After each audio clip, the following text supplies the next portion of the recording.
uh, which I hope will help you. I will offer a framework that will help us all get an understanding of what the Lord wants us to do. Ano ba ang kalooban ng Panginoon sa atin? Huwag po kayong matakot sa salitang framework. Yan po ay parang mapa lang. Parang gumagawa ka ng mapa at nililinean mo yung mapa para alam mo kung saan ka pupunta. Dito sina Brother Dondon, Brother Elmer, Brother Jack, mga piloto, hindi po yan take off nang hindi pa gumagawa ng plano. At sabi ng preacher kanina, sa kanyang beseeching, we must have a plan. And just like a pilot who plans out his flight, he creates a flight plan, understands where he's coming from in point of departure niya, hanggang sa kanyang pupuntahan. At kung hindi mo alam kung nasaan ka, ang tawag sa iyo ay nawawala. Kung hindi mo alam kung saan ka pupunta, ang tawag sa iyo ay nawawala pa rin. You're lost. That's why sa soul winning natin, di ba, tinatanong natin kung ang isang tao ay alam niya kung saan siya pupunta kung sakaling siya mamatay. It's the same thing. So, yan po ang nais kong tingnan natin ngayong hapon. Whether we have a clear vision or things are still blurry, or worse is if we are still blind. In this verse, the Bible says that where there is no vision, the people perish. Lahat po ng mga organizations, lahat ng bansa, kapag napumalya yung leadership at hindi tama yung kanyang vision, bagsak po yung kumpanya. Kanina, napag-usapan lang kanina, bakit nung kabataan natin, ng mga bata, medyo hindi ganong bata, nung uso pa si Nokia, sino may Nokia dito noon? 5110, 3210, 3310, ay matanda na pala yung dalawa niya, may Nokia. Alam niyo yung cellphone na meron pang antena? May malaki pang battery, tapos pwede mo pang palitan yung battery. Yun yung mga cellphone noon. Wala pang mga smartphone noon. Ako noon, binili ko was a 5110 and an Ericsson. So, for my wife, meron kami cellphone noon. Pero, anong nangyari doon sa Nokia? Bakit walang Nokia ngayon? They failed to OODA loop. They failed to apply yung sinabi kanina ni Brother Jack. Yung OODA loop. Okay? Balikan kayo na. By the way, just a brief background. Yung OODA loop is a creation of U.S. Air Force fighter pilot, Colonel John Boyd. When he studied all the successful air combat, fighter-to-fighter combat, pinag-aralan niya and came up with the conclusion that all successful fighter engagement is based upon who has a faster OODA loop. Observe yung understanding kung nasaan siya, nasaan yung threat, nasaan yung kalaban. So observe and then orient, meaning position yourself into the more advantageous position kaysa kalaban. And then decide, act. So decide na either to engage or to extricate, go home. And then act immediately. Once the action is done, balik ka kaagad sa observe ulit. So the faster you do that, it's actually a decision-making process. The faster you make decisions and act upon your decisions, the better are your chances of winning. And it's translatable in any part of our life. Sa business, sa mga bansa, mabagal yung OODA loop ng Nokia. They were not observing that the technology was fast changing. May mga bagong capabilities, may mga bagong needs na provide yung bagong capabilities, and they stopped. Tumigil sila sa kanilang pagkandak ng research and studies. So, nag-fail sila sa pag-observe, pag-orient ang kanilang sarili sa mga competition, mabagal silang mag-decide, and they fail to act. Okay? So, mabagal yung OODA loop nila. Sa atin, sa mga Kristiyano, nais kong unahin muna itong pinakamahalaga sa lahat. Lagi naman ang una ay ang kaligtasan. Right? Amen. So, nais kong buksan natin ang ating mga Biblia doon sa... Oh, wait. Bago yun. Sorry ha. Pero pala akong inilagay dito mga definition ng salitang vision. Where there is no vision, the people perish. And so, when there is a failure to see clearly, people will perish. In terms of leadership, pag mali yung nakikita ng pinuno ng isang bansa, babagsak ang bansa. Business, babagsak ang business. And I've just explained to you an example. And sa atin pong personal life, ganun din. If you're blind, you're going to perish. So tingnan natin ang ilan sa mga talata at the definition ng mga word of vision ito. Just quickly, number one, vision is the act of seeing external objects or the actual sight like nakikita ninyo. Anong nakikita ninyo? Pangalawa, it's the faculty of seeing or it's now your ability to see, sight.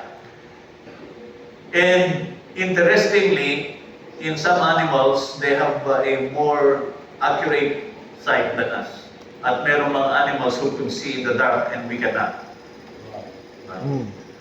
So vision is sometimes more perfect and acute in some animals than in man. I mentioned kanina, malabo actually mata ko pag wala ito because yung visual acuity, accuracy ng sight ko has been degrading since I was, I think, 33 years old. Nag-start nang mag-deteriorate yung mata ko. From 2020 to nag-start ng 40-20 hanggang sa patas ng patas. Ngayon, 200-175 na. But there are ways to recover yung loss of vision. Like yung ginawa kay Pastor Ben, tanggal yung cataract, LASIK technology, use of or you want to enhance your long-range vision, gawin ka ng binoculars. At night, you can wear night vision goggles. So, there are many ways to enhance yung vision natin. It's a wonder that for the physical sight, marami tayong ginagawa. Pero sa more substantive, real life, and significant aspect of our lives, we fail in many things pagdating sa ating vision. Third definition here is something imagined to be seen or thought to be real. Like, tingnan natin 1 Kings chapter 19 verse 2. Just to give you an illustration how important understanding of what vision is. 1 Kings chapter 19. If you remember si Elijah, Elijah is one of the great prophets of the Old Testament. Amen? Napaka-makapangyarihan niya. And in fact, in chapter 18, we saw his victory against the 400 prophets of Baal. Diba? Yung nagkaroon ng challenge. Kung sino yung kaninong offering yung tatanggapin ng Panginoon masusunod. At naipakita niya na only the Lord Jehovah could do that. Kinutya pa nga niya yung mga ibang prophets eh. Baka yung Diyos niyo ay natutulog. Gisingin ninyo. Hanggang sa sila nag-cut ng kanilang mga katawan. But look at chapter 19. After that event, the victory of Elijah, what happened in chapter 19? And Ahab told Jezebel all that Elijah had done, and without how he had slain all the prophets with the sword. Then Jezebel sent a messenger unto Elijah, saying, So let the gods do to me, And more also, if I make not thy life as the life of one of them by tomorrow about this time. Look at this, verse 3.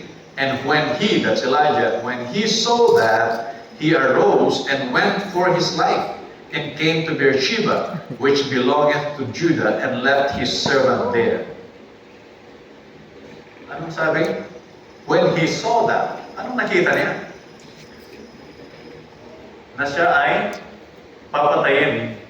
Na kung ano ang nangyari dun sa kanyang, sa kalaban niya na prophet, sa 400 prophets, ay ganun din ang gagawin sa kanya. Sino ang gagawa? Si Jezebel. He created an image in his mind. That's what he saw. And mind you, this was after conquering Baal and his prophets. And yet, ito yung nakita niya. Sometimes that could happen sa atin. Meron tayong nakikita na kinatatakutan natin na hindi naman totoo.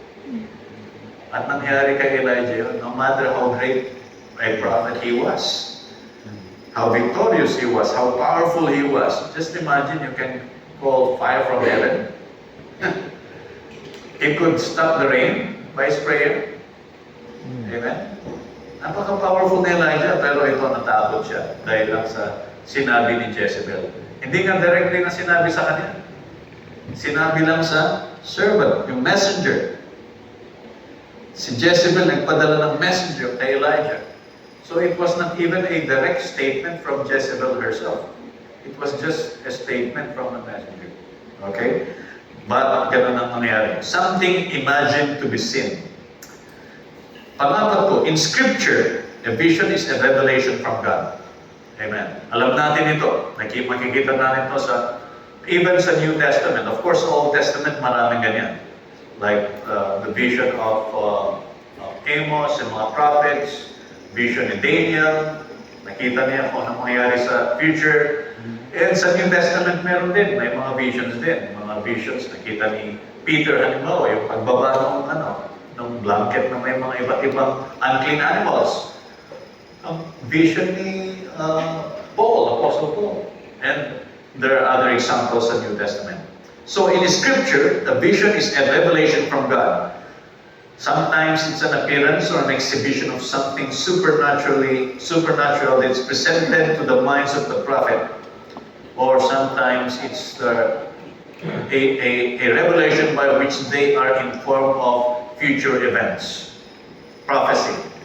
Kagaya ni John, mababasa natin yung Book of Revelation, yung pinakita sa kanya. Those were visions. And number 6, anything which is the object of sight, which means you can see it. Nakikita mo eh. So whatever that is, it's a vision. Okay. Ngayon, alam na natin, basic definition ng vision.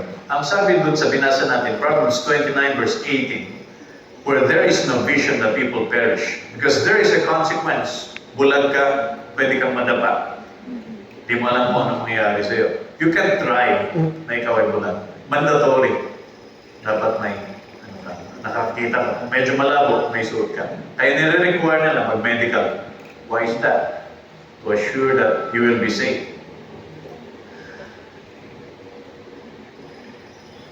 The beginning of the year, nag-preach yung ating evangelist Roger Quirante ng who remembers? Begin with the end in mind, right? Amen? The question is, how did you even come up with the end in your mind? How did you know the end? Paano mo nalaman? Or do you really know the end? Amen. Kung hindi ka ligtas, hindi mo alam. That's right. You know? Kung ligtas ka, doon mo lang malalaman. Right. O ano yung end. So, if we are to begin the end in mind, we must know the end. But there's only one way to know the end. It was a revelation, the end, which we know of as saved people, the end by which our souls will be eternally secured in the heavens. Be with God. Sabi kanina ng pag-aralan nakita natin, we are seated in heavenly places. Amen? Amen. And there's a promise of being with the Lord. Lahat ng iyon ay nalaman natin sapagkat ni-reveal natin, and that truth that was revealed to us, we believed it, and so by faith we see. Amen. Nakakakita tayo by faith. Much like, tingnan natin sa Hebrews chapter 11, the chapter of faith in the New Testament, makikita po natin dito, and lahat yan magandang pag-aralan, ano? But look at Moses, ang sabi dito sa verse number 23, by faith Moses, when he was born, was hid 3 months of his parents because they saw he was a proper child and they were not afraid of the king's commandment. Yung mga magulang ni Moses, nakita nila that Moses was a proper child. How do you know a proper child? Eh, baby pa lang yan, di ba? Lahat naman, basta nakita mo, normal na ito, okay ito. But how did they see na he was a proper child compared to one that is improper? They must have seen a revelation from God about this boy. Look at verse number 27. This is Moses. By faith he forsook Egypt, not fearing the wrath of the king, for he endured as seeing him who is invisible. The eyes of faith can see the invisible. Amen. Amen. Kaya nga kahit anong gawin ng mga atheists, they could not convince me na walang Diyos. Kahit na hindi ko nakikita. Eh, kahit naman sa aeroplano, marami tayong hindi nakikita, pero nandun eh. Many things that are happening that the eyes could not see, we see it by faith. As a sinner, you and I started off with no vision at all. We were blind. The unsaved even today is yet blind. Hanggang ngayon, bulag pa rin po yung mga unsaved. They don't want to acknowledge that. And I remember dyan lang sa kabila ng butong na yan. Ilong to, kaya na dyan. May bulag dati dyan eh. Which I went and ministered and shared the gospel. Si Catholic. Nandun pa rin. Wala na tayo. Wala na, namatay na. Pero alam niyo, nung sinaran ko siya at sinasabi ko yung mga bagay na ito tungkol sa Ebanghelyo, sabi niya wala daw siyang kasalanan. Kasi bulag naman daw siya. Dahil wala daw siyang nakikita. Of course, that is a napakababaw na assessment niya sa kanyang sarili na mag-conclude niya na wala siyang kasalanan dahil lang sa kanyang pagiging bulag. Physically. Okay? The truth was, he was also blind spiritually. And he could not see that. Tinan po natin ang ilan sa mga bagay na nagpapakita kung bakit mahalagang maintindihan natin kung ano yung kondisyon. Kung ikaw ay ligtas na yun, ito yung condition mo dati, condition mo ito dati. Kung ikaw ay hindi mo pa nakikita yung katotohanan ito, bulag ka pa rin hanggang ngayon. Number 1 po, ang isang hindi ligtas, he is blind to his condition before God. Look at Romans chapter 3 verse 11. Romans chapter 3 verse 11. Why do we say that without vision the people perish? Because that blind person, the one without a vision, is blind to his condition before God. Romans chapter 3 verse number 11, the Bible says, there is none that understandeth, there is none that seeketh after God. Understanding something requires a person to see and know it. Dapat nakita mo, at pag ibig sabihin nakita mo, naiintindihan mo yan. Pag hindi mo nakita, napakahirap intindihin ng isang bagay na nakita. Try to describe something to a man na hindi pa niya nakikita. He could create images in his mind of many different things. Kung meron sa inyo nakapanood ng videos ni Ken Hovind, Creation Science, he described how easily you could brainwash a person. At ang sabi niya, a man ran this way and turn right. He ran that way and turn right. He ran another way and turned right. And he ran another way and went home.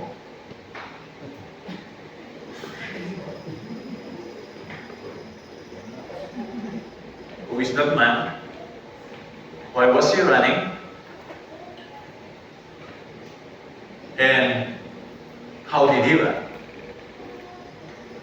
You could create many things in your mind ngayon. Diba? Pero baseball player lang yan. Pagbat niya, ang bola, takbo siya, first base, at left pala, sorry. Kaya pala hindi niyo ma-imagine, mali pala yung sinasabi ko. Left pala. First base, turn left, second base, turn left, third base, left home. Salamat, left home, run, turn left, run, turn left, run, and went back home. So you could create something in your mind already. Kung ano-ano. Yung pala, baseball player lang na naka-home run. So it's important na maging malinaw tayo dito. A person is thinking that he is okay. Look at Ephesians chapter 4 verse 18. Ephesians 4:18. Kagaya nung yung blind nga dyan, sabi niya, wala siyang kasalanan. Mahirap masave ang hindi ang paniniwala niya wala siyang kasalanan. Ephesians chapter 4 verse 18, the Bible says, having the understanding darkened. See that? Understanding is darkened. Being alienated from the life of God through the ignorance that is in them because of the blindness of their heart. See that? We're not talking about physical blindness here. We're talking about the blindness of the heart. And when a person is unsaved, his heart is blinded and he could not see. He is blind to his condition before God. Pangalawa po, an unsaved person is blind to the beauty of Christ. Is Christ beautiful to you? Amen. Amen. Isaiah 53, tingnan po natin. One of the passages in the Old Testament which I really like because it tells me about my Savior. Yung kanyang sacrifice being prophesied doon pa lang sa Old Testament. Just to save me. Of course, from our point of view, we could look back sa past. And ito yung nangyari. And look at verse number, I'll just read from verse 1. Who hath believed a report, and to whom is the arm of the Lord revealed? For he shall grow up before him as a tender plant, and as a root out of the dry ground. He had no form nor comeliness. He has no form nor comeliness. Bakit? Because he was beaten. Okay? Yung punishment that he went through from the time he was arrested in the Garden of Gethsemane at around midnight hanggang sa mag-crucify siya. Bible says he had no form nor comeliness, and when we shall see him, there is no beauty that we should desire him. That is for the unsaved. The one who did not believe the report, the one who did not trust Christ as his Savior, the Lord is not beautiful.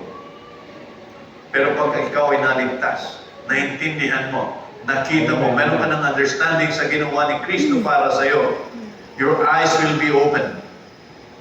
Let's contrast this with Isaiah 33. In the same book, chapter 33, ito po ang sinasabi naman ng Biblia. Isaiah chapter 33, verse number 15 to 17. He that walketh righteously. Who walks righteously? The righteous. In the New Testament, the one who is saved, amen? You cannot walk righteously without being righteous, without receiving the imputed righteousness of Jesus Christ. He that walketh righteously and speaketh uprightly, he that despiseth the gain of oppressions, that shaketh his hands from holding of bribes, that stoppeth his ears from hearing of blood, and shutteth his eyes from seeing evil, he shall dwell on high, his place of defense shall be the munitions of rocks. Bread shall be given him, his water shall be sure. Thine eyes shall see the King in his beauty. They shall behold the land that is very far off. See what vision can provide you. Kung clear sa'yo, makikita mo ang liwanag, makikita mo yung hinaharap, at higit sa lahat, makikita mo ng Panginoon sa kanyang kagandahan, sa kanyang beauty. Amen? Sometimes we only think of heaven as a beautiful place, but the one that really gives beauty is the Lord Himself. Amen. And with the eyes of faith, we can see that even now, in the person of Jesus Christ who died for us. For the unsaved, no? Hindi nila makita yun. That's why people say, oh, yeah, we believe. I spoke with 2 Israelis last year. At tinanong ko, sabi nila, yeah, we believe in Jesus Christ. We believe only as a historical figure na nabuhay during the time. Pero, sabi niya, I don't believe that He is God. Ganyan ang maraming Israeli ngayon. Because they could not see His beauty. Pero kung ikaw ay ligtas, you see Him as He is. Your eyes shall see the King in His beauty. Pangatlo po, the unsaved is blind to the grace of God. Romans 11. Romans 11 verse 5 to 10. Romans chapter 11.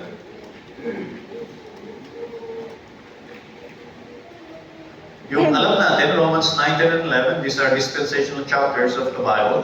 So, the context, even in Romans chapter 11, verse 5 to 10, it talks about the blindness of the nation of Israel. Even so then, at this present time also, there is a remnant according to the election of grace. And if by grace, then is it no more of works? Otherwise, grace is no more grace. But if it be of works, then is it no more grace. Otherwise, work is no more work.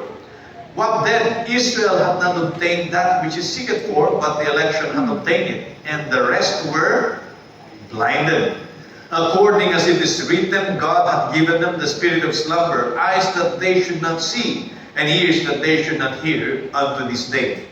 And David saith, let their table be made a snare and a trap, and a stumbling block, and a recompense unto them. Let their eyes be darkened, that they may not see, and bow down their back always. So makikita po natin dito mga kapatid ng bansang Israel was blinded. Well, again, the context is Israel, but is it also true sa mga Gentiles who are yet unbelievers? Na yung kanilang mata ay blinded din hanggang sa ngayon? Yes. Yes. They are blinded to the grace of God.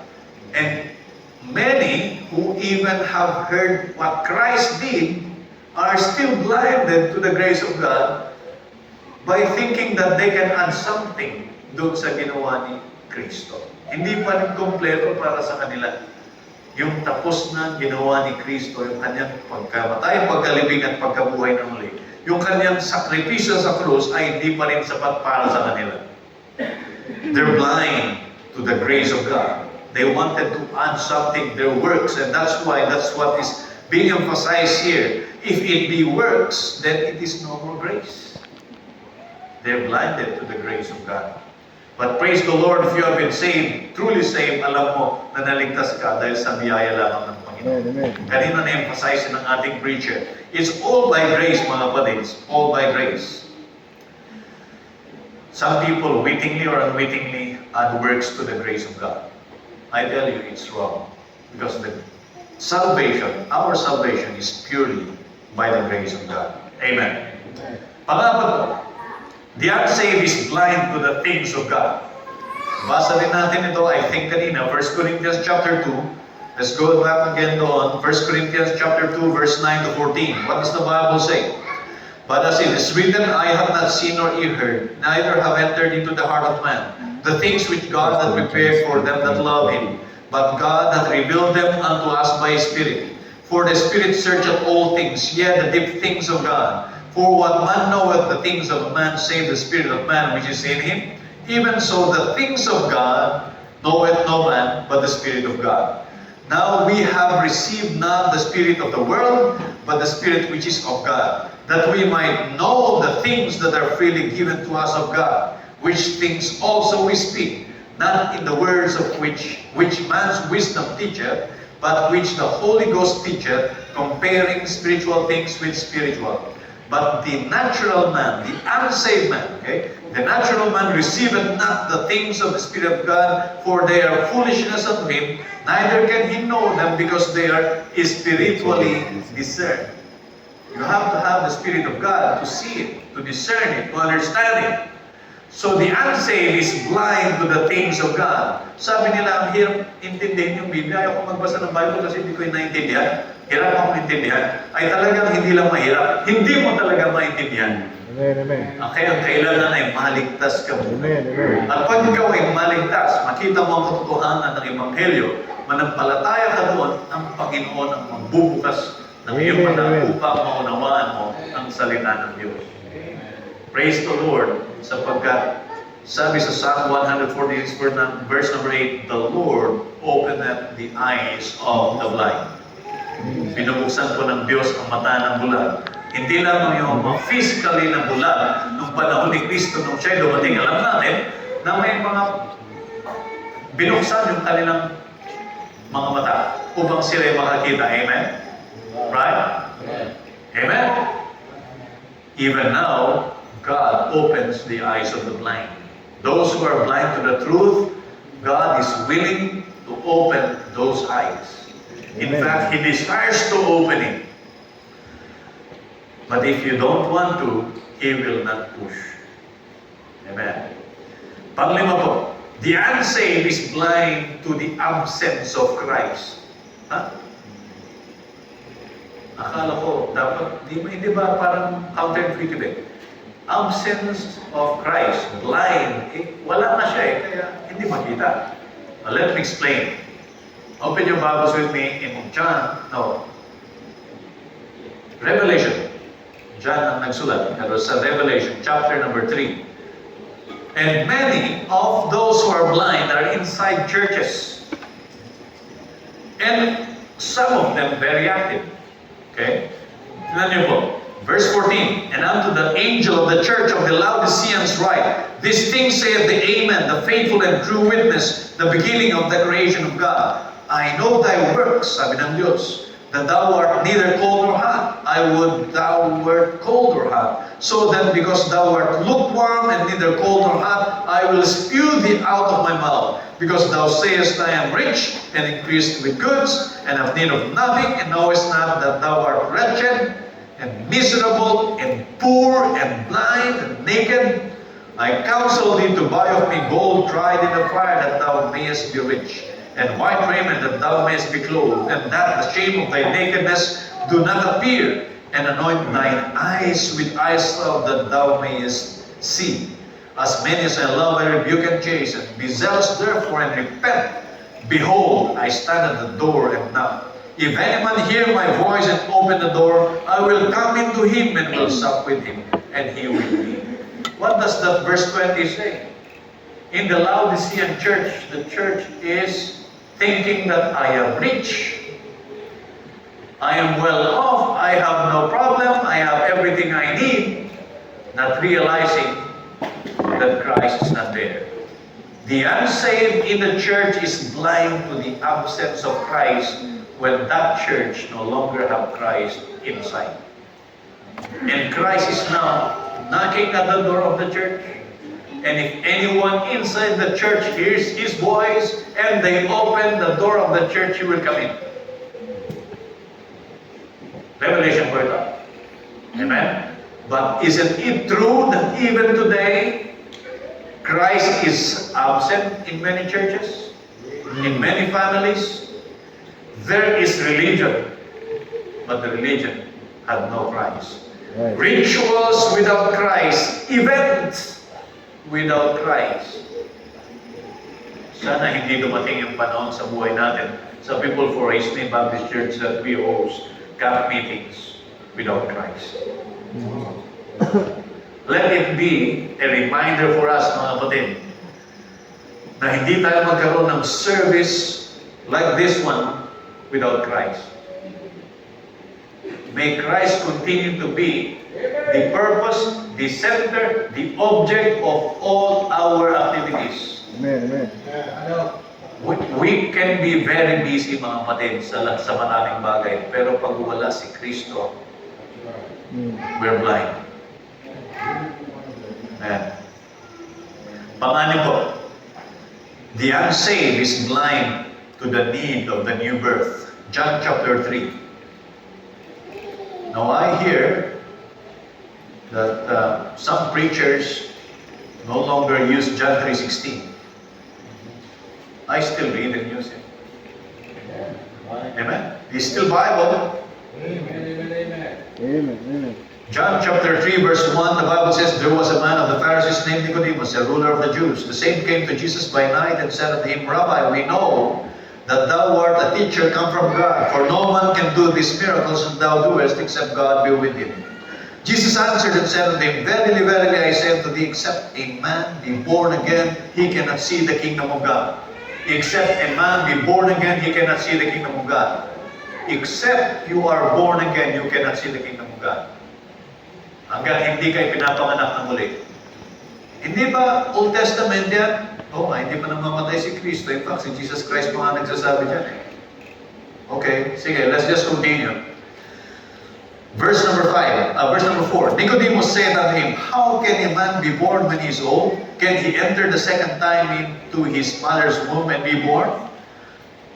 Nicodemus was blind to the truth of what Jesus was actually trying to tell him. He was not telling about the physical birth. He was talking about spiritual birth. How do I know that? Continue. Verse number 5. Jesus answered, Verily, verily, I say unto thee, except a man be born of water and of the Spirit, he cannot enter into the kingdom of God. It is talking about spiritual birth, being born by the Spirit. Amen. That which is born of the flesh is flesh, and that which is born of the Spirit is spirit. Marvel not that I said unto thee, ye must be born again. The wind bloweth where it listeth, and thou hearest the sound thereof, but canst not tell whence it cometh, and whither it goeth. So is everyone that is born of the Spirit. Nicodemus answered and said unto him, How can these things be? Hindi pa rin maintindihan ko ni Nicodemus. Jesus answered and said unto him, Art thou a master of Israel, and knowest not these things? What does that mean? It is expected someone of Pharisees, being leaders in Israel, they should have known this. Dapat alam nila, naintindihan nila ito. Pero hindi na naintindihan. Kaya sabi ni Kristo, ikaw ay master dito sa Israel, pero hindi mo alam ang mga bagay na ito. Look at verse 11. Verily, verily, I say unto thee, we speak that we do know. Sinasabi namin ang alam namin, and testify that what we have seen. Nakita namin. We have seen. You can only testify to something that you have been a witness of. Nakita mo. And ye receive not our witness. If I have told you earthly things, and ye believe not, how shall ye believe if I tell you of heavenly things? So dalawang bagay ito. Earthly at heavenly. Earthly for the new birth of Israel. Amen. Ezekiel chapter 37. And heavenly for the individual. Tingnan po natin. Verse number 30. And no one hath ascended up to heaven but he that came down from heaven, even the Son of Man which is in heaven. And as Moses lifted up the serpent in the wilderness, even so must the Son of Man be lifted up, that whosoever believeth in him should not perish but have eternal life. What is verse 14 talking about? Yung serpent, brazen serpent that Moses lifted up in the wilderness and told the Israelites that were bitten by the snake, by the serpent, that they should look at that serpent, that brazen serpent, and if they look, di sila mamamatay. Sabi ng Panginoon, look at me. Amen? Ang sabi dito, even as that serpent was lifted up by Moses in the wilderness, so must the Son of Man be lifted up. Amen. Ipapako rin siya sa krus. Itataas din siya. Kagaya ng pagtaas doon sa serpent. Brazen serpent. We know that serpent is a symbol of sin. And when Christ was on the cross, all of man's sin was laid on Him. Isaiah 53 verse number 6. Inilagay kay Kristo at si Kristo ang nagdusa. He took upon Him the punishment that we were the ones who deserved. Tayo dapat maparusahan, tayo dapat ang mamatay. Si Kristo ang namatay para sa atin. Amen. And if you believe, sabi ng Bible, shall not perish but have eternal life. Then for God so loved the world that He gave His only begotten Son, that whosoever believeth in Him should not perish but have everlasting life. Is that still true today? Amen? Praise the Lord because it's still true today. You just have to explain kung ano ba at paano ba niya ibinigay ang kanyang sarili. But never tone down this great verse of the Bible. The very good message of salvation coming out of this book. Bakit po? Sapagkat dito natin makikita, dito pa lang makikita na po natin kung anong ginawa ni Kristo. Illustrated by that serpent, brazen serpent that was lifted in the wilderness. How effective it is. And even here, it already tells you kung paano maligtas, which is by faith. Maniwala ka lang. Maniwala lang. Whosoever believeth in Him should not perish but have everlasting life. I know. The content of the gospel is about His death, burial, and resurrection. 1 Corinthians chapter 15, verse 1 to 4. And that's something that we can introduce directly dito pa lang sa verse na ito. So you can use it. Amen. Amen? Amen. The Bible says, and Jesus Himself said, verily, verily, dalawang beses, tiyak, I say unto thee, except a man be born again, he cannot see the kingdom of God. God could not lie. Christ could not lie. That's still true until today. If you're not born again. Now, in the Pauline epistle, there's a word for being born again. Anong word yun? Titus 3 verse 5. Yun naman niyo po. Titus chapter 3 verse 5. Not by works of righteousness which we have done, but according to His mercy He saved us by what? By the washing of regeneration and renewing of the Holy Ghost. Regeneration is being born again. Amen? So the doctrine of regeneration, the Pauline doctrine, is already introduced dito pala po. At ang nag-introduce niyan, si Kristo mismo. Of course, alam natin ang ginawa na ito, especially for the nation of Israel, because there's a special regeneration for the nation of Israel, which we find in Ezekiel chapter 37. Di po tayo pupunta doon ngayon. You can read that by yourself, study it by yourself, but that's what the unsaved doesn't know. He is blind to the need of the new birth. For the saved we have seen, and therefore we testify of that which we have seen. Number 7, the unsaved is blind to the evil around. Ephesians chapter 2. Ito, nabasa rin natin ito kanina umaga. Kaya sabi ko Brother Chuck kanina, he made a good introduction to what I'm going to say this afternoon. Ephesians chapter 2. Verse number 1 to 3. The Bible says, and you hath He quickened, meaning you were dead before, who were dead in trespasses and sins, you have to be made alive, wherein in time past, this is what we were before. In time past, ye walk according to the course of this world, according to the prince of the power of the air, the spirit that now worketh in the children of disobedience, among whom also we all had our conversation in times past, in the lusts of our flesh, fulfilling the desires of the flesh and of the mind, and were by nature the children of wrath, even as others. By nature, we were like that. We were blind. Para lang tayo yung sa kasabihan na, sumama ka lang sa agos. Kung saan yung agos ng tubig, sumusunod ka lang. According to the course of this world, that's what we were following. We were blind. We did not know. We did not understand that the course of this world is towards destruction. Amen.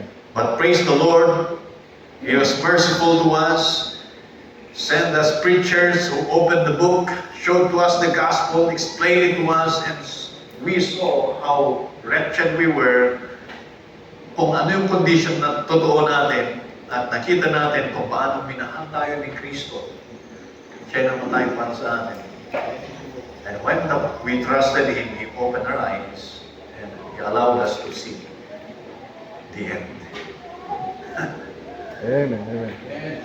Ang galing ng Panginoon kasi bagong ligtas ka, pero alam mo na kung ano yung dulo. Amen. Wherever you are, whatever state you are in, but you know the end. So when we say start or begin with the end in mind, you have a clear picture of the end. My end is be with the Lord. My end is heaven. My end is a place of peace and rest. My end is where there will be no more trouble. Amen. Amen. Where every tear will be wiped away. Where I would not have to be troubled by all the people who are against God and against Christ and against the Bible. Amen? That's my end. Amen. Amen. At hindi na po magbabago yun. Praise God, hindi na magbabago kahit ano pang mangyari dito sa lupa. Yun nga lang, di ba pinakita ni Pastor Joffy yung zoom out picture of eternity. Eternity past, present, and eternity future, at napakaliit lang actually yung kung nasaan tayo ngayon. What I'll try to do now, after establishing what is the basic and most important thing, kasi my assumption is you understand the gospel and you're saved. Most of us here, I believe, wala naman yung ating bisita. Amen. Ang gagawin ko ngayon is help you zoom in into that short period of time of your life.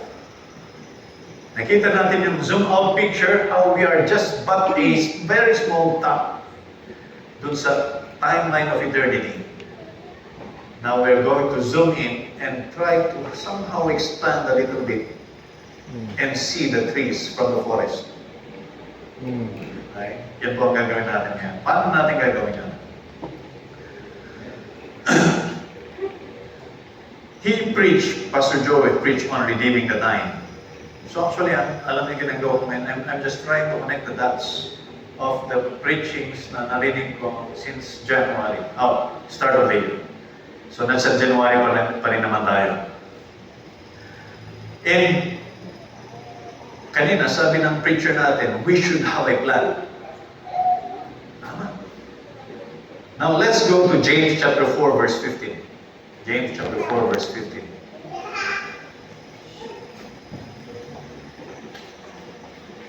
Hebrews, James. I'll start sa verse number 13. Go to now, ye that say today or tomorrow we will go into such a city and continue there a year and buy and sell and get gain. Whereas ye know not what shall be on the morrow. For what is your life? It is even a vapor that appeareth for a little time and then vanisheth away. For ye ought to say, if the Lord will, we shall live and do this or that. If the Lord will, we shall live and do this or that. So verse 13 talks about planning. Pag binasa mo yung tatlong verses na magkakasunod na yun, it's as if you are being discouraged to make a plan. As if. Pero not really. Hindi. He is just redirecting you to understand what's the purpose of your planning. Kasi baka yung nagpaplano ka para sa sarili mo lang. Pero hindi niya tinatanggal yung necessity na magkaroon ka ng plano. Tingnan po natin sa Old Testament itong mga walang plano. Look at Deuteronomy chapter number 2. Deuteronomy chapter 2. And then get one of your fingers to Numbers chapter 14.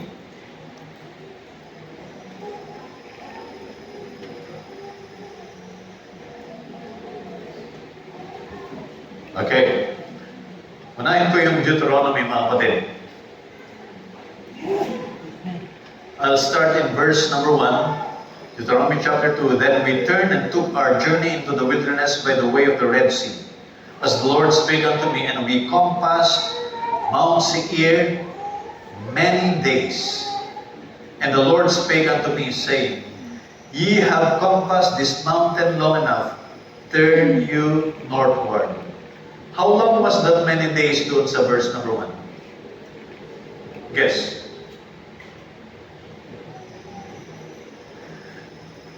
$40. Tatawa natin yung Numbers 14. This was when nagpadala ng spies si Moses para pumasok sa Canaan to see the land, to see the lay of the land. Bumalik sila with an evil report. They said na maraming giants at yung lupa doon kinakain yung kanyang inhabitants. If you were thinking normal, nakabalik kaya sila kung kinakain ng lupa yung inhabitants? At may makikita pa sila doon kung kinakain ng lupa yung inhabitants? Maybe it's true na may mga giants, dahil totoo naman may giants at the time. But the truth was, they gave a false report. At least yung 10. Yung 2, Caleb and Joshua, no, they gave the correct and the accurate report. But the reaction of the people was they believed yung majority. Naniwala sila sa majority. Kaya nga ang Diyos ay hindi naniniwala sa majority rule. Hindi naniniwala ang Biblia sa democracy. Kasi nagiging democracy. Demon crazy. So, dito sa chapter 14, I just read last 2 verses ng chapter 13 para makita natin yung report. And they brought up an evil report of the land which they had searched unto the children of Israel, saying, The land through which we have gone to search it is a land that eateth up the inhabitants thereof. What? And all the people that we saw in it are men of a great stature. And there we saw the giants, the sons of Anak, which come of the giants, and we were in our own sight as grasshoppers, and so we were in their sight. So, natakot sila, ginawa nilang mali ang kanilang sarili, at nag-create sila ng report that was not favorable to what God wanted them to do, which is to go to that land and occupy it, because that was the land promised to Abraham, Isaac, and Jacob. Chapter 14, And all the congregation lifted up their voice and cried, and the people wept that night. And all the children of Israel murmured against Moses and against Aaron. And the whole congregation said unto them, Would God that we had died in the land of Egypt, or would God we had died in this wilderness? So, hindi ko nabasahin lahat ito. They complain. Ang katuluduluhan ng chapter na ito, if you look at the last verse,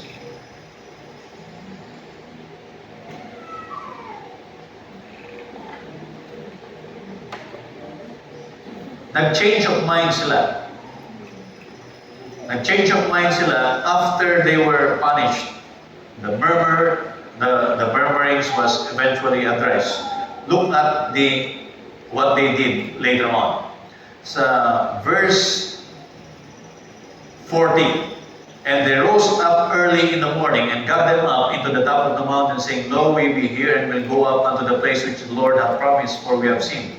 And Moses said, Wherefore now do ye transgress the commandment of the Lord? But it shall not prosper. Go not up, for the Lord is not among you, that ye be not smitten before your enemies. For the Amalekites and the Canaanites are there before you, and ye shall fall by the sword, because ye are turned away from the Lord. Therefore the Lord will not be with you. But they presumed to go up unto the hilltop. Nevertheless, the ark of the covenant of the Lord, and Moses departed not out of the camp. Then the Amalekites came down, and the Canaanites which dwelt in that hill, and smote them, and discomfited them, even unto Hormah. So, dahil sa hindi nila paniniwala sa report ng dalawa, at ang pinaniwala nila ay yung 10, yung false report, ang punishment nila is they are not going to enter. And yung sinasabi nila na kinatatakot nila na mamamatay yung kanilang mga anak doon, yung mga anak nila makapasok, ang punishment lahat ng 20 years and above ay mamamatay. So they wandered for 40 years in the wilderness. because they failed to see what God had prepared in store for them, the promised land. Hindi nila nakita yun. And they were wondering so much that the Lord said in Deuteronomy, pagdating na po sa Deuteronomy, sa verse number 1, sabi ng Diyos, or sabi ng Diyos kay Moses, we compassed Mount Seir many days, and the Lord spake unto me, saying, Ye have compassed this mountain long enough. Sabi ng Diyos, Ye have compassed this mountain long enough, turn you northward. Application po. Perhaps some of you here, young people, unmarried or married, have been wandering in the wilderness long enough.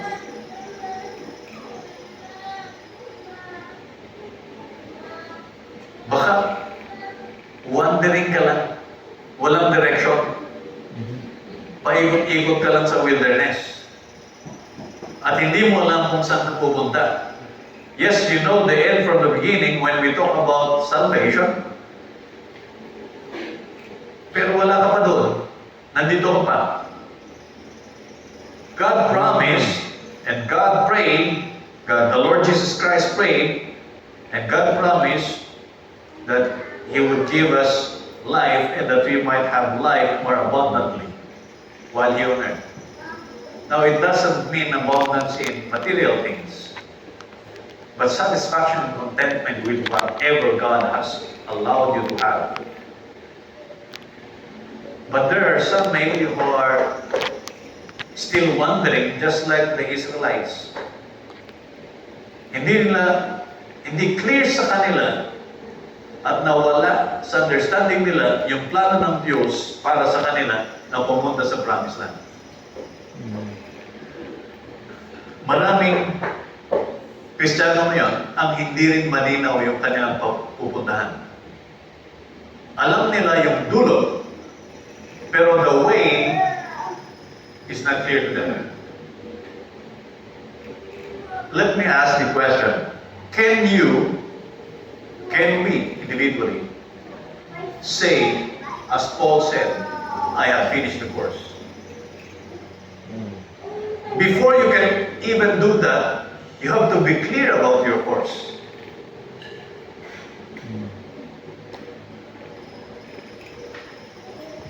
People perish for lack of vision. There is no direction. So when we say we begin with the end in mind, okay yun. But how about understanding how to get there? Sa vision mo.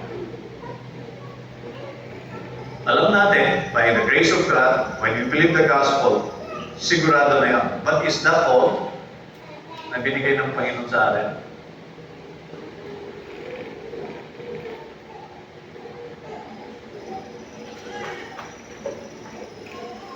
2 or 3 nights ago, Thursday pala, hindi pala night, Thursday ng hapon, basis ko rin ni Jerusha. She asked me a question about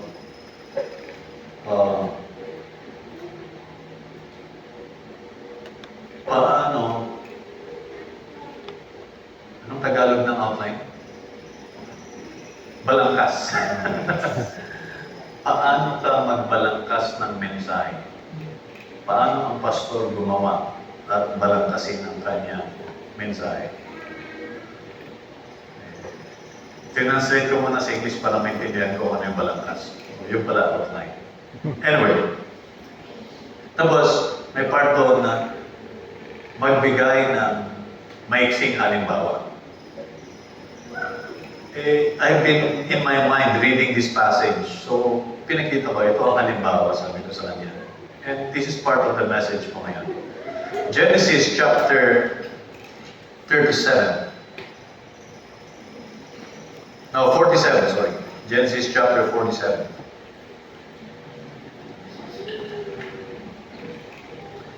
Genesis chapter 47. ito nasa Egypt na si Joseph, okay? One of the sons of Jacob. So let me read from verse 1. Then Joseph came and told Pharaoh and said, My father and my brethren and their flocks and their herds and all that they have are come out of the land of Canaan. And behold, they are in the land of Goshen. And he took some of his brethren, even 5 men, and presented them unto Pharaoh. And Pharaoh said unto his brethren, What is your occupation? And they said unto Pharaoh, Thy servants are shepherds, both we and also our fathers. Okay, I'll jump to verse number 7. And Joseph brought in Jacob his father and set him before Pharaoh, and Jacob blessed Pharaoh. And Pharaoh said unto Jacob, How old art thou? And Jacob said unto Pharaoh, The days of the years of my pilgrimage are 130 years. Few and evil have the days of the years of my life been, and have not attained unto the days of the years of the life of my fathers, in the days of their pilgrimage.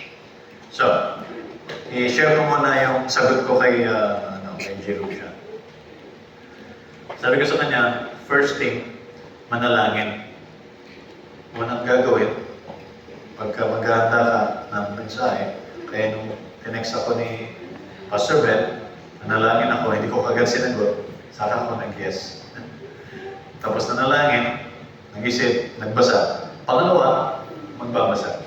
At yung pagbabasa na yun, not only kapag ikaw ay gagawa na, kundi talagang regular na nagbabasa. Pero lalo kang magbabasa ng mas focus kapag mag-prepare ka na talaga ng mensahe. At nung sinabi niya, okay, tingnan niyo yung mga pinapakita ng Diyos sa iyong pagbabasa ng mga punto, mahalaga, importanteng mga bagay na pinapakita niya sa iyong pagbabasa. Like dito po, sa verse number 9. The question was, How old art thou? Look at the answer in verse number 9. And Jacob said unto Pharaoh, first point, the days of the years of my pilgrimage. That tells me I'm only a pilgrim. We are just pilgrims here. Ano ba yung pilgrim? Pilgrim is a traveler. We're travelers here. This is not our home. Temporary lang yung stay natin dito. We should understand that. That's the first point. Second, the days of the years of my pilgrimage are 130 years. Which means, eventually namatay siya, di ba? Mamamatay. Death is certain for us because of sin. Death is certain. Darating yung kamatayan. And the number of that days, few and evil have the days of the years of my life been, and have not attained unto the days of the years of the life of my fathers in the days of their pilgrimage. Okay? Kung nabuhay ka naman ng kapanahonan ni Adan, 930 years, what is 130 compared to 930? 800 years difference. So kung yung mga anak mo, mga apo mo, nagkaroon pa ng apo, hanggang anong apo kaya nakita ni Adan sa mga apo niya? Talampakan. Apo sa talampakan. And how much knowledge would you accumulate in that? Right. And considering na yung physical condition, yung brain nila is not like us na nagkakasing tayo, maagang nagdeteriorate yung mga faculties natin. Sa kanila hindi. I don't think they were much affected by the decay that we are experiencing nowadays. Kaya mas mabahaba yung buhay nila.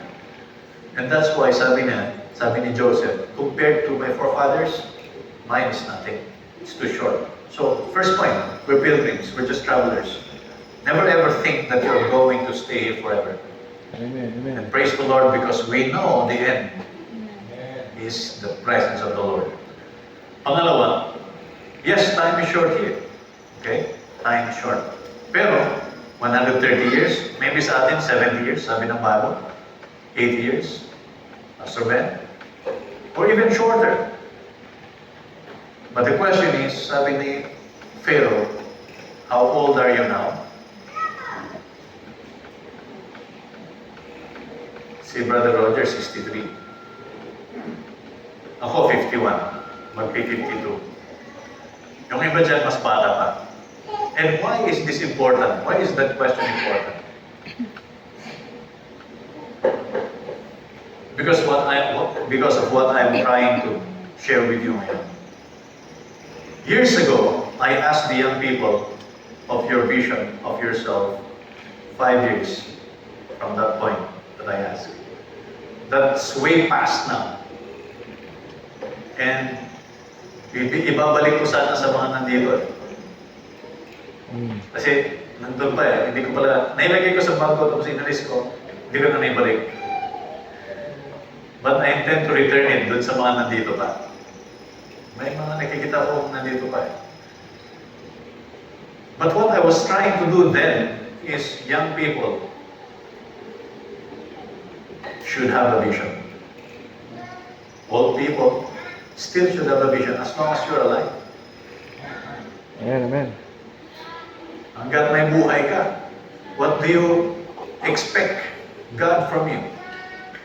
What does God expect from you? Or what do you intend to achieve in the remaining days of your life? Yes, it may be short. Pero sabi ko nga, mag-zoom in tayo. We live one day at a time. We're not thinking much about the eternity now. Yes, we look at that para malaman natin and we understand how small we are. But God doesn't only see the big picture, He also see the details of that big picture. Dito, I hope that every one of us, kasama yung mga bata, and parents, it's our job, it's our responsibility to let them understand that they are not going to remain 5 years old, 6 years old, 12 years old, 14 years old. In 5 years, si Jerusha will be 17. Daughter mo, Brother J.R., in 5 years, how old would she be? We should be thinking ahead. We should be looking ahead. And we should let them see ahead as well. And let them create a vision of themselves para magkaroon sila ng direction. Amen, amen. The other question here in this passage is in verse number 3. Pharaoh said unto his brethren, the brethren of Joseph, what is your occupation? Ano nang pinagkakabalahan mo ngayon?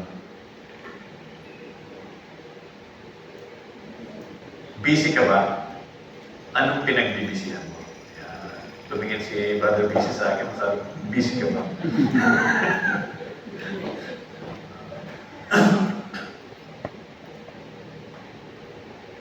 The message I'd like to show is,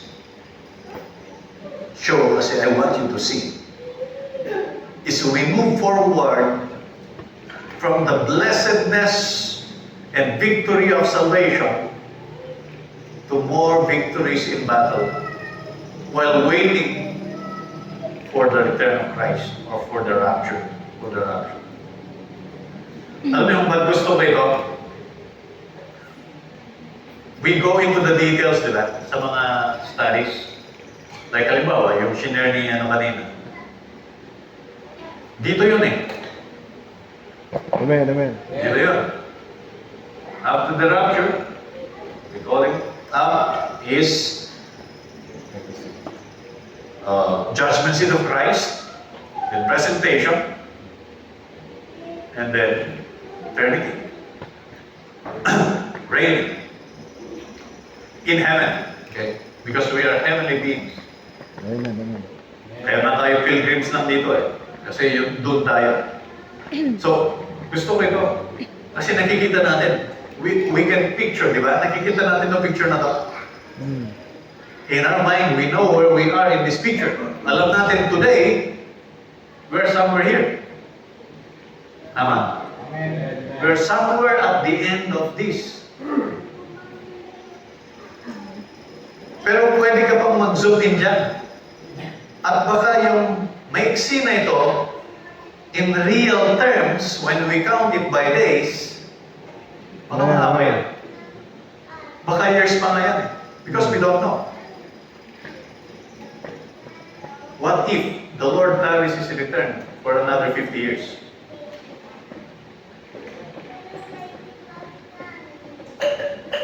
What would you be doing? What is your occupation by then?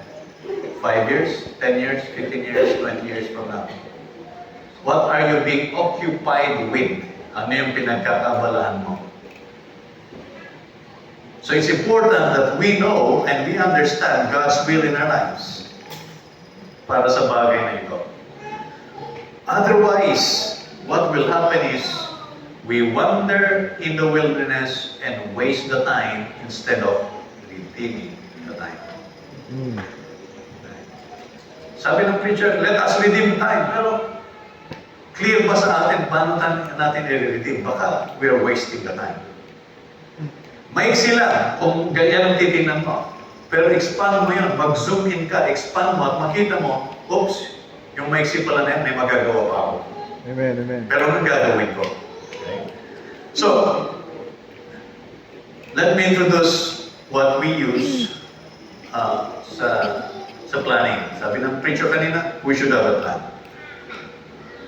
Nagawa na ng church actually. Vision, mission, objectives, activities. Yung mga vision, mission committee chairs, they came up with a line of activities, tama? But that's for the church.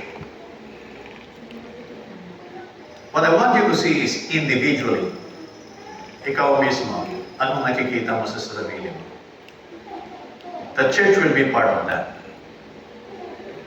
Una, let us look at the vision. Ano ba yung vision?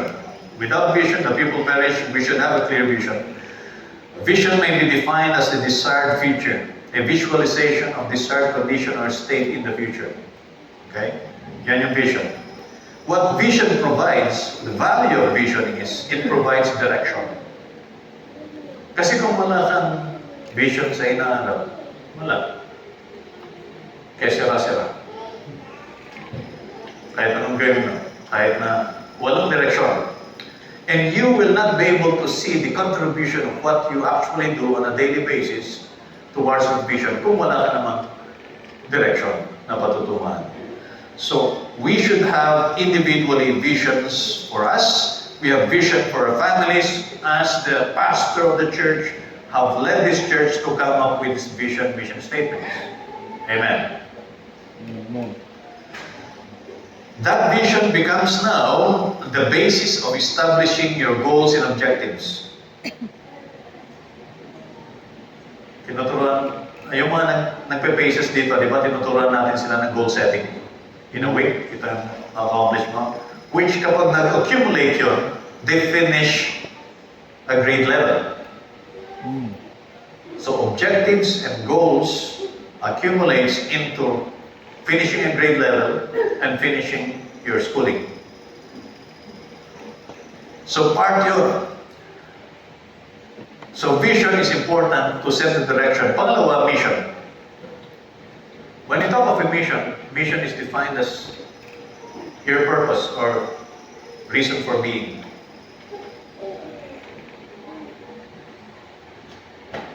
Bakit pa ba ako binubuhay ng Panginoon? Niligtas niya ako. Pero hindi pa niya ako kinukuha. Ibig sabihin, may purpose ang Panginoon sa akin. In broad terms, alam natin that our reason for being is tatlong E, di ba? Exalt the Savior, edify the brethren, evangelize the sinners. Nandyan sa vision mission statement natin as a church. Yun yung pinaka-summary, pinaka-buod nun. And that's where we can capture also our reason for being. As an individual, as a person, do we exalt the Savior in our family? Do we exalt the Savior in our line of work? Do we exalt our Savior in our friendships and relationships? Do we exalt the Savior as part and member of a church? Those are questions we need to ask ourselves so we can understand where we are. Okay? Evangelizing the lost. Pwede mong i-translate into numbers. How many people have received a tract from me? How many tracts have I distributed? How many people have I talked to about the Lord? How many of my acquaintances have heard from me, the gospel? Hindi pa rin ako successful doon sa 4 na tao ko doon sa office ko. Nadidistract pa rin ako ng trabaho ko. My heart is to have a focused discussion with them ng gospel. May God help me. But you can ask yourself, where are you now as far as evangelizing the lost and the edification of the brethren? So, kung clear na sa'yo yung vision at mission mo, what you can do is write it down. Isulat mo. Sa armed forces, we write yung mission statement natin. It's enshrined in the Constitution. Every unit have a mission statement. Like in the previous office unit, nasaan ako? Our mission is to provide airlift capability to the armed forces. So basically transporting by air from one point to another, people, equipment, and other resources, cargo. Yun yung primary mission. What about you? By the way, the reason I ask na ito yung individual because we cannot all be pastors. Hindi naman tayo lahat pastor eh. Not all of us are husbands. Some are wives. And what is God's will and design for you as a husband or as a wife? Not all of us have the same occupation when we talk about our source of income. My businessman, my empleyado. Iba-iba tayo. Understand yours. Understand your mission. Understand what God wants you to be and what God wants you to do. Once you are clear of that, you can now set you can look at yourself where you are now in your state. Understand your state. Anong condition mo ngayon sa mga bagay nito? For instance, pagdating ng spiritual life mo, una, of course, salvation, di ba? We should examine ourselves whether we be in the faith. Am I saved? Okay. Check. How is my spiritual life? How is my intimacy with my Savior? How often do I hear Him speak to me? Every Sunday and Wednesday. Dahil mag-attend ako ng church service. Okay yun, but baka kulang yun. How about your personal devotion? How about your Bible reading? How about your prayer life? Talking about personal intimacy with your Savior. Another area of your life is how about relationships in the family? So, isa-isahin mo yan. Isa-isahin nating titignan. Once you are clear of where you are in your current state in this, what I call, or people call, key result areas, KRA. Tayo nga yan. VMO, Objectives, KRA, Democracy, Performance Indicators, PI. Yun yung sinasabi ko kanina ng framework. Para lang meron kang guide on how to understand where you are, where you're going, what you intend to achieve, and you can assess yourself, let's say, January next year. Pag tinanong ka, kumusta naman, Brad? Ganun pa rin. Ganun pa rin. Ano nagbago? Dapat may babago, di ba? We should be constantly moving forward, getting better, being more like Christ. I'll show you that later on. So, objectives. Write down your objectives. This is what you intend to achieve at certain points in time. Pag sinabi ng objective, meron ka ng sort of parameters na susundan. Halimbawa, yan nga, yung example is yung pages ng mga bata, di ba? Nilalagay natin yan. Kung hanggang saan ang page siya sa kanyang pages for this day, following day, end of the week. How many page tests should you finish in 1 week? 2 pages, 3 pages. Yun yung mga objectives. Short term. But you can set short term, medium term, long term objectives and goals. Nasa sa yan on how you're going to do that. But let's look at an example. Genesis chapter 29. Genesis 29. Jacob was so in love with Rachel na talagang gusto niya mapangasawa si Rachel, di ba? So anong kanyang ginawa? Sa Genesis 29, nakipag-agree siya kay Laban. Look at verse 15. And Laban said unto Jacob, Because thou art my brother, shouldest thou therefore serve me for naught? Tell me, what shall thy wages be? And Laban had 2 daughters. The name of the elder was Leah, and the name of the younger was Rachel. Leah was tender-eyed, but Rachel was beautiful and well-favored.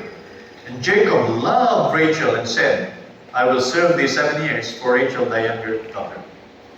Now, the context is, you have to work for your father-in-law para makuha mo yung kanyang daughter. Dito sa context nito. But we'll use it as an example of setting a goal and objective and how to achieve it. So, sabi ni Jacob, ayoko namang tumanda na binata. Ayoko namang mamatay ako na mag-isa lang. Ayoko mamatay na walang magmamana ng aking kapugian. So, gusto pa rin magkaroon ng anak. Pero paano mangyayari yun? Nakita ko itong si Rachel. O siya yung napupusuan ko. Nakita niya si Rachel at siya nakita niya na magiging kabahagi ng kanyang buhay. Pero, may tatay yun. May nagmamayari doon eh. So, paano mapapasa kanya yun? Nag-set siya ngayon ng objective. I'll prove, I'll show myself I'm worthy. So, to cut a long story short, ang objective niya, in 7 years, mapapangasawa ko si Rachel. Example. So, how about you? What do you intend to achieve in 5 years, in 7 years, in 10 years? Can you set a goal for yourself? In 1 year, I should have finished reading the whole Bible by myself. Hindi yung Bible reading ng church, kundi yung Bible reading ko personally. So that I could have more intimate connection with my Savior. So that I could know Him better. I'll set a time every day to talk with my Savior, just me and my God. Setting objectives. Hindi to New Year's resolution. It's about setting objectives and goals. As part of your direction, na vision, okay? Bahagi siya nito. Hindi lang yung ganito ka dati, tapos mangangako o magbabago. No. You really have a direction to follow as you have understood and set your vision for yourself. So, ganun po ang nangyari kay Jacob. Key result areas, we move on. So, vision, mission, objectives, key result areas. Vimokra. Ano-ano mga ito? I just wrote down some things that I believe are important to me. At nabanggit ko yung una sa inyo. Personal intimacy with my Savior. And to me, kung bakit ito importante, ito yung pinakauna. Maraming rason. Like, sino bang nagmahal sa akin na naunang nagmahal bago ko siya minahal? Hindi yung aking asawa eh. Hindi yung aking mga anak. Ang Panginoon. I love Him because He loved me first. Who gave Himself, who left His glory in heaven for me, is my Savior. After doing what was necessary to save me, He was so merciful to wait for me to respond to His expression of love. And it took years. He He was so long-suffering. Naging merciful siya sa akin. Bakit ito ang una? Because every aspect of my life is affected by that personal, intimate relationship with my Savior. The decisions I make in all aspects of my life is based upon that relationship.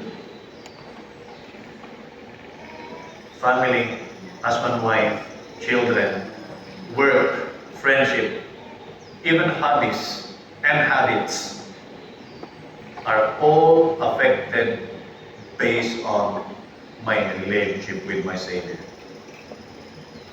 So long ago, I have set a goal of reading the Bible, the whole Bible at least once a year. Anong gagawin ko ngayon? That's where I am now as far as Bible reading is concerned. I have decided that I will continue. So, three task verbs that I can share with you as far as setting your objectives in the different areas of your lives. If you are not yet there in the desired state where you want to be, develop, start it. Develop yourself to reach that stage na desired. Pangalawa, if you have started already but not yet there, then continue. Enhance. Enhance that. Pag nandun ka na, sustain. Right?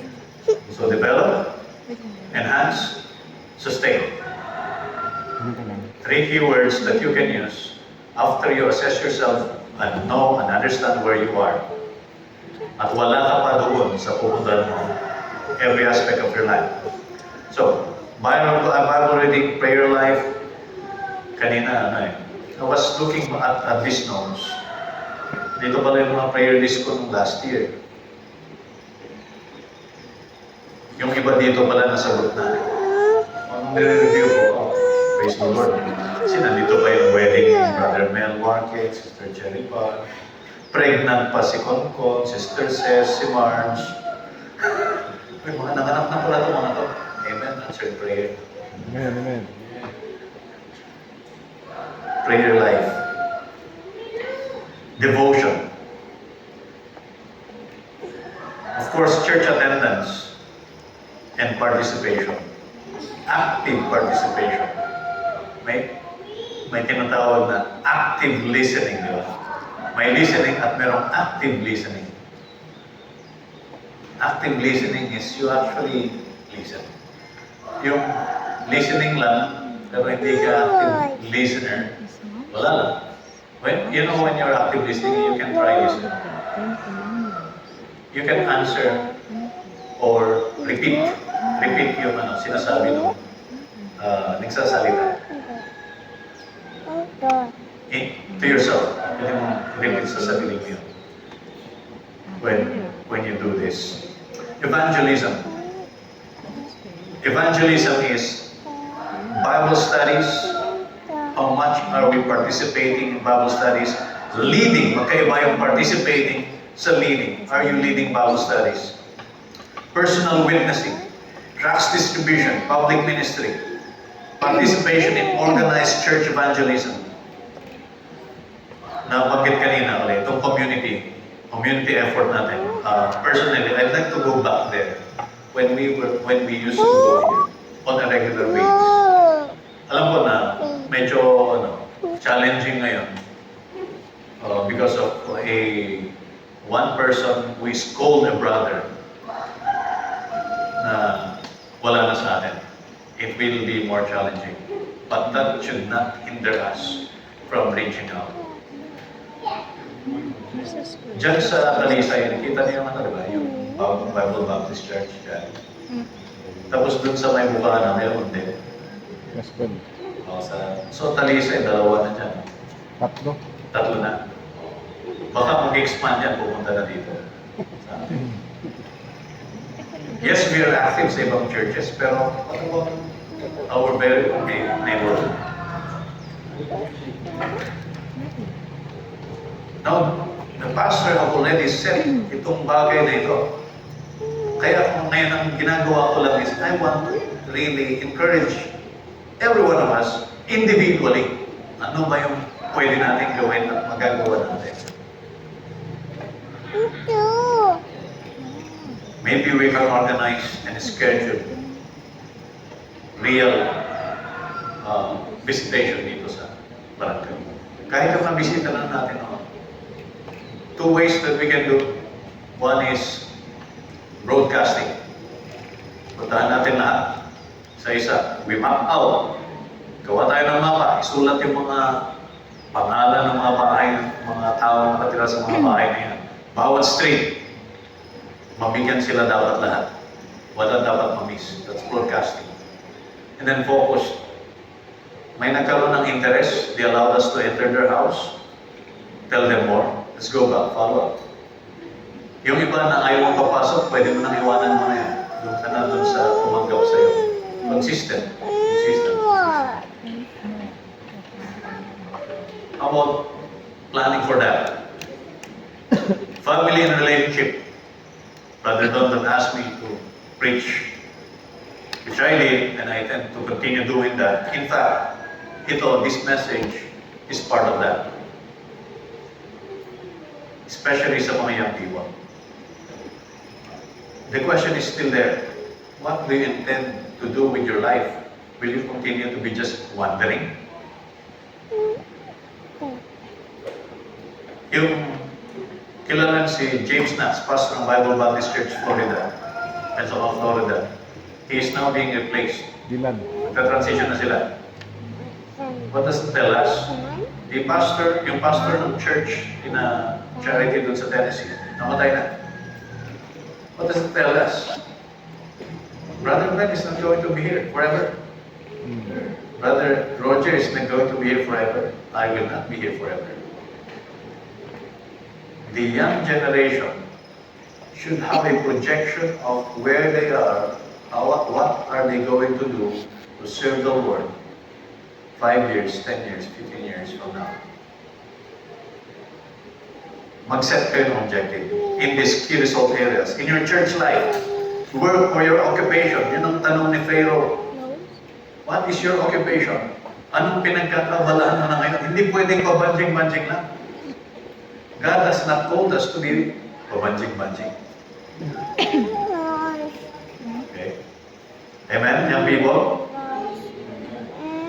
Hey, yang pa si Brother Elmer, siya lang narinig ko malinaw yung pag-amen niya.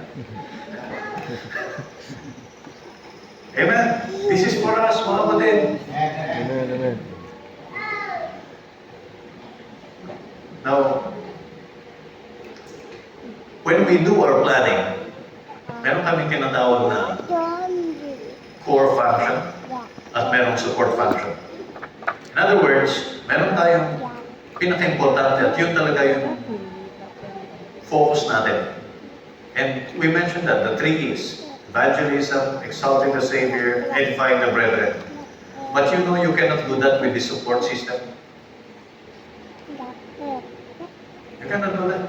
Ginagawa ngayon na pag-clear sa taas. How can we host and let them stay here kung hindi ready yun? Those are also important. Kaya nga doon sa Romans chapter 10. Romans chapter 10, verse 13. Diba sabi doon, whosoever shall call upon the name of the Lord shall be saved. Right? Amen? How shall they call? How shall they call if, how then shall they call on him in whom they have not believed? And how shall they believe in him of whom they have not heard? And how shall they hear without a preacher? And how shall they preach except they be sent? What that tells us is hindi lang preacher, meron ding sender. At yung sender, meron siyang support system. So meron tayong main effort at meron tayong supporting effort. Pagdating po dito sa magawain natin. Personally, okay?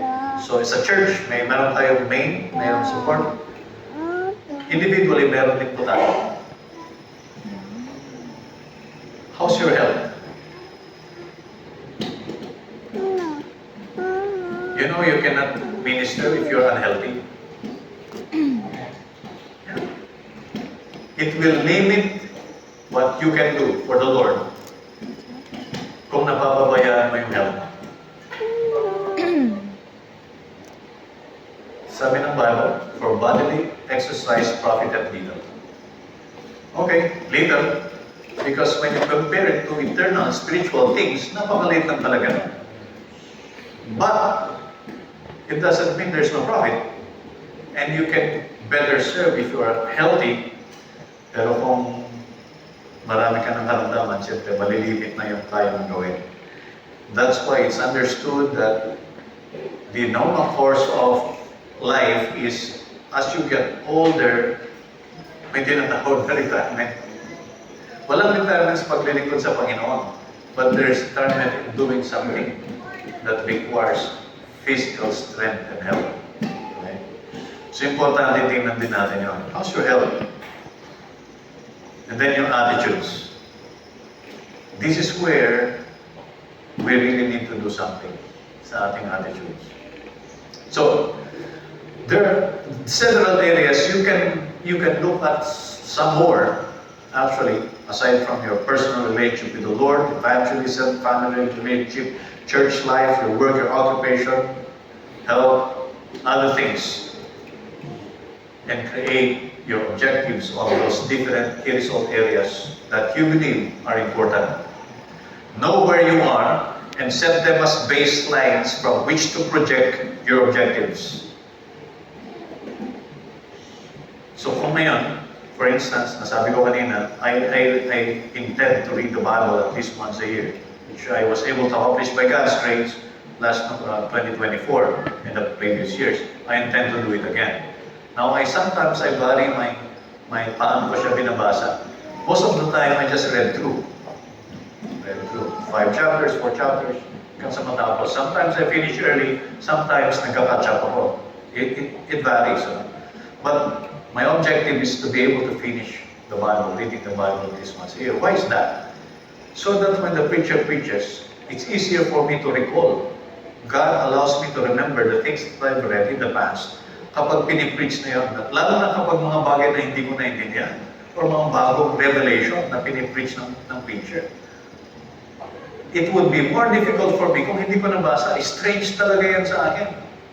Kaya nga yung minister daw na nagsalita na hinihingan ni Donald Trump ng apology, hindi niya alam eh. Kasi hindi na nabasa, hindi niya binabasa yung Biblia. So hindi niya alam. So we should know. Now, you may use what we use. An objective is to be specific. Smart, specific, measurable, achievable, relevant, and time-based. Pag nag-set ka ng objective, alright? Like, halimbawa, example, objective mo, sabihin mo, I want to honor the Lord. Okay ba yan? Tama ba yan? Tama, pero very broad yun. You have to be more specific. Anong gagawin natin? I want to know more how to honor the Lord by reading His Word. Okay, meron ng action that will satisfy the desired end, which is to know more about the Lord. Okay, by reading the Bible. Pero, okay, pag nasa church ako, magbabasa ako.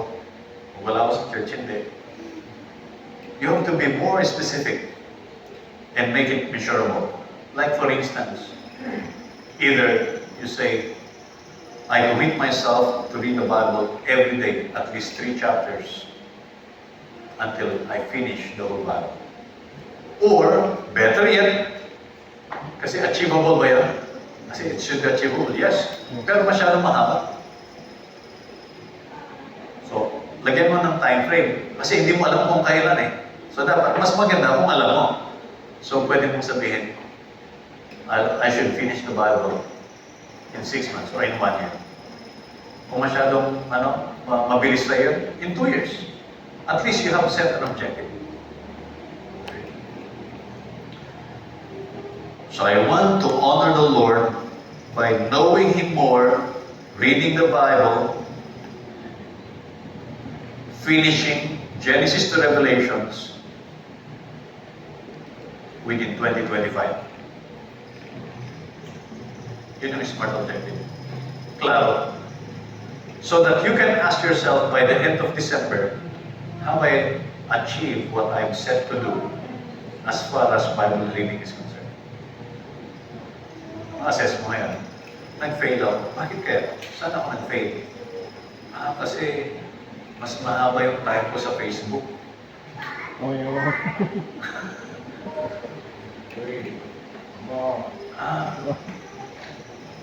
Kasi laging may invitation mag-teach. Kasi ang dami kong ginagawa na extracurricular activities. You can assess and therefore start changing and improving how you do things. What this system does is it will help you prioritize. Kasi maintindihan mo na limited yung time mo. Diba? Maiksi lang time natin eh. You can therefore decide which things are important, what are more valuable, so that you can allocate your resources, whether that's time or money, effort, sa alam mo mas importanteng bagay na yan kaysa mga bagay na hindi naman kailangan. I'm not telling na okay maglaro, but let us tell our children that life is not about playing. Amen. Let's teach them that life is a serious matter. Amen. Okay, I'll give you last 5 passage of scriptures. Una, 1 Peter chapter 2 verse 2. In fact, one of my memory verses when I was still new to the Bible. Hindi pa ako ligtas pero na-memorize ko nito. 1 Peter chapter 2 verse 2 says, as newborn babes desire the sincere milk of the word, that ye may grow thereby. Diba? Ye must be born again. If you are born again, pag simula mo pa lang, what are you? Babe. Baby ka. Okay. So ano ang kailangan mo para mag-grow? The Word of God. The Word of God, the Bible, as newborn babes desire the sincere milk, the pure Word of God, that ye may grow thereby. Okay? 2 Timothy chapter 3 verse 15. 2 Timothy chapter 3 verse 15.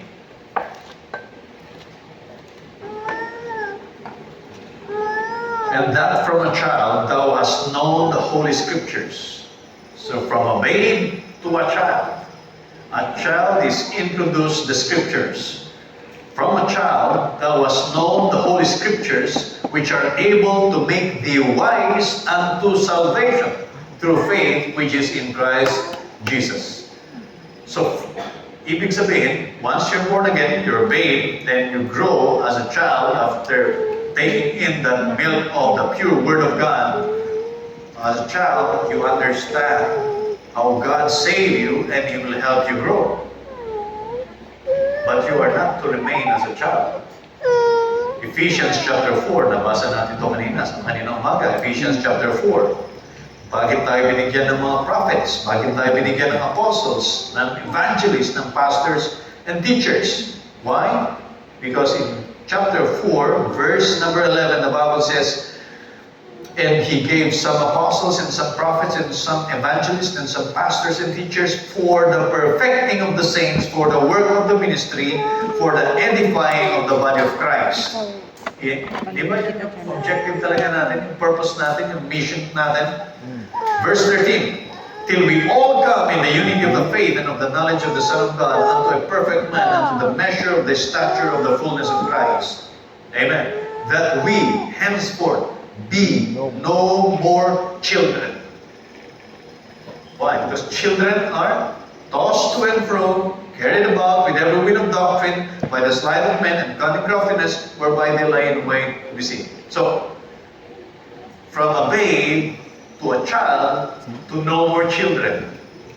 Ito yung sinasabi niya kanina, established, stable ka na. You're not tossed to and fro by every wind of doctrine. May nag-introduce. Akala mo, bago. Pero pala, bagong luma. Luma na yan na maling doktrina. Oh. Kaya lang, hindi mo mapari kasi hindi ka established sa Word of God. That's why it's important yung Bible studies. Personal Bible study, and group Bible study, church Bible study. Mahalaga lahat yun. So that we become no more children. God gave us our pastors and teachers. What for? To study. So that we no more be children. And then, di ka na bata. 2 Peter chapter 3 verse 18. 2 Peter chapter 3 verse 18. Bible says, but grow in grace. We are not just to grow in knowledge so that we will be established, so that we can stand and defend when the devil wants to attack us, attack our doctrine. We have to know, but hindi lamang po sa knowledge. The Bible says, but grow in grace and in the knowledge of our Lord and Savior Jesus Christ, to Him be glory both now and forever. In fact, sa verse na yan, inuna nga yung grace. So grow in grace. What does that mean? It's important that we understand, hindi lamang yung pagkaligtas natin, that is all by grace. Kailangan natin maintindihan, everything that we benefit from God is all because of grace, but we are to manifest that grace as well sa iba. We should be gracious to the new ones, yung mga bagong ligtas. Halimbawa, may dumating sa atin, naka-ponytail. Huwag yung kagad ang pansinin natin. Sabihin, uy, alam mo ba, mali yan, kasalanan yan. Blah. No, wag. May dumating, naka-sleeveless. Huwag natin pansinin. Ang pansinin natin muna is, alam na ba niya ang Ebanghelyo? Malinaw na ba sa kanya? Tell him about Christ and what Christ did. And eventually, bubuksan ng Diyos ang kanyang mga mata. And just by observation, she or he will understand, I think there's something wrong with me. Amen? Amen. But of course, the pulpit will be there to preach the Word of God. Pero pag may bago, let's be gracious. Amen? In fact, hindi lang sa bago, kahit sa luma. We have to exercise grace sa ating mga brethren. Growing grace, it's about character. So salvation, stable, and then character. Pangatlo. And to me, this is where the level of maturity comes in. Hebrews chapter 5. Hebrews chapter 5, verse 12 to 13. Bible says, for the time ye ought to be teachers, ye have need that one teach you again, which be the first principles of the oracles of God. Now become such as have need of milk and not of strong meat. For everyone that useth milk is unskillful in the word of righteousness, for he is a babe.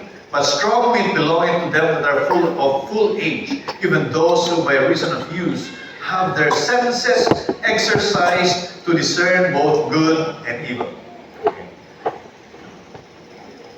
Can you know the Bible and yet remain a babe? Yes. If you notice, he used the word senses sa verse number 14.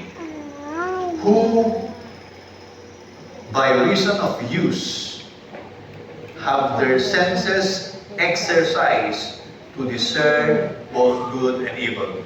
That does not only mean understanding what's good and what's not good. Good and evil, differentiating what's good and evil. Especially when they're obvious. It's also having the sense and maturity to understand whether your action and reaction and response are actually good or not. Kasi pwede ka kasi gumawa ng isang bagay na pwedeng sabihin mo, ito ang tama. Pero the manner by which you did it is actually hindi tama. Can that happen? Yes. Yes. And especially sa mga mahinang kapatiran. It will not always be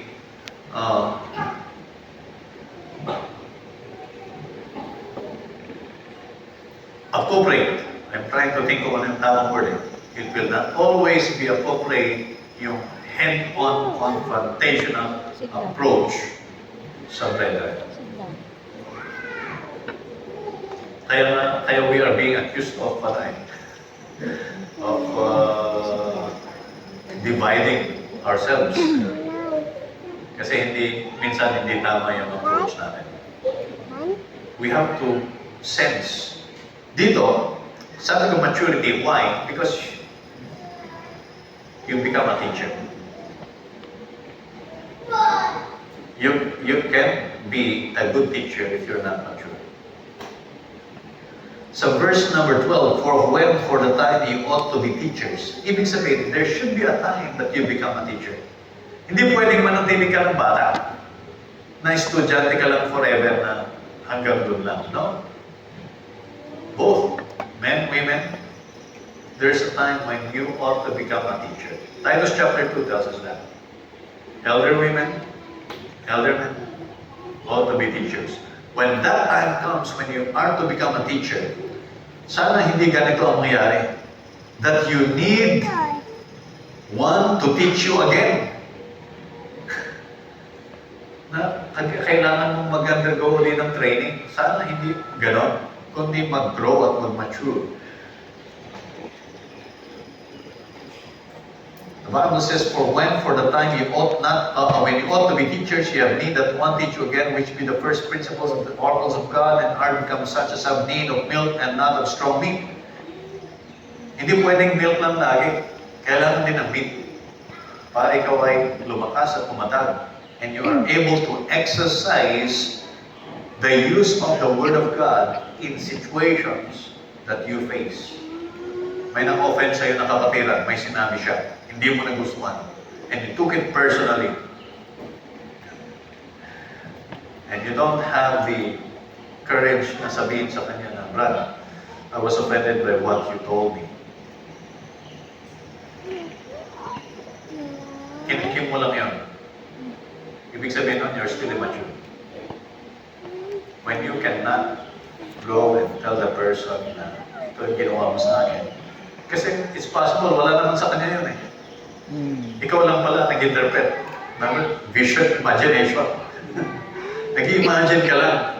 Pero sa kanya wala naman pala. At least he could have explained it to you na there was no intent to offend. Ito, lately lang nangyari sa akin. May pinost ako sa chat group ng namin, klase namin. Pinost ako. May nag-text. In his mind,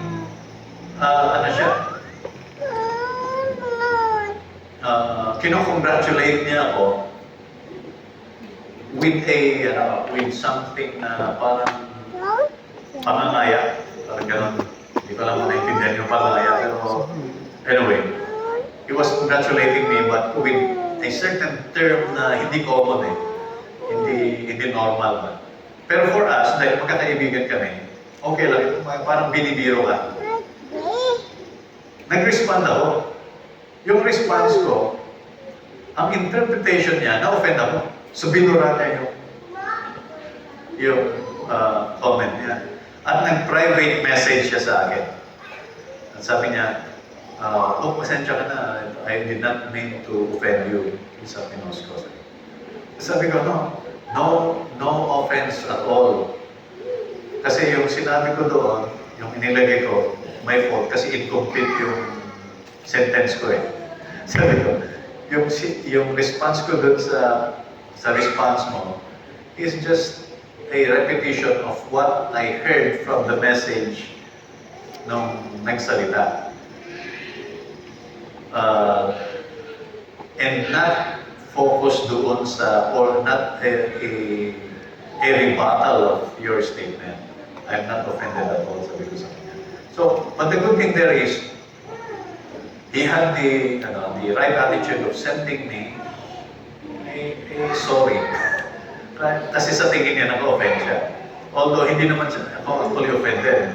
In fact, nakatawa lang ako dun sa post. But, I hope you understand what I mean. We need to mature. We need to grow up. And this church will not grow kung hindi tayo mag-grow individually. Amen? Amen. So from a babe, from salvation, babe, maging stable, grow in grace, character, and maturity. You could set those as levels of growing up if you want to. But you can use those to set parameters in each of areas of our life. Am I a babe in my relationships?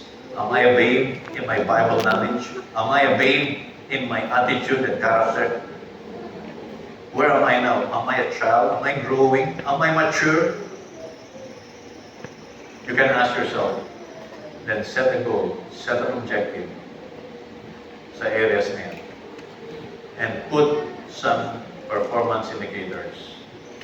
Like for instance, sa evangelism, maybe you can put an indicator there.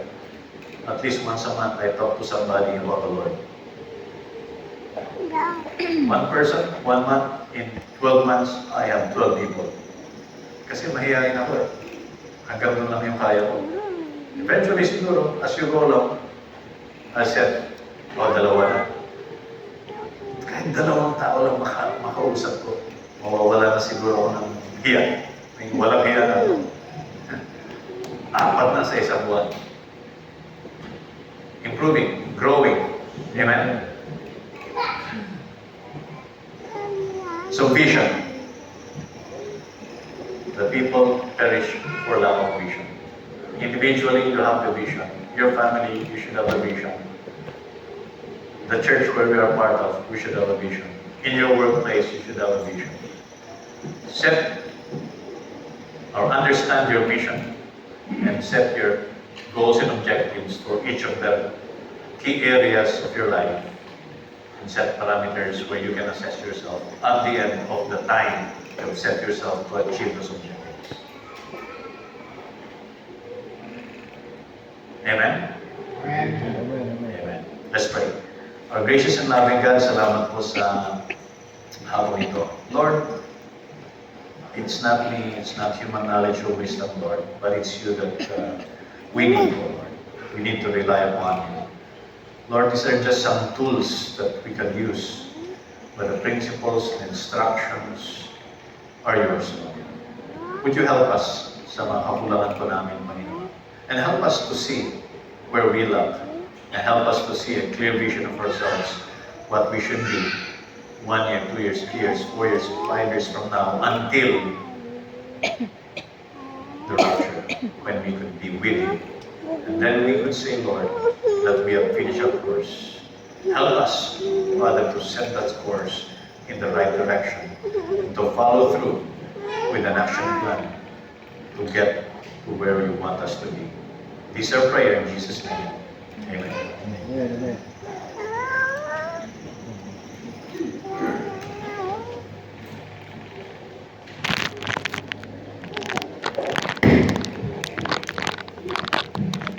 Thank you, Brother Joe, for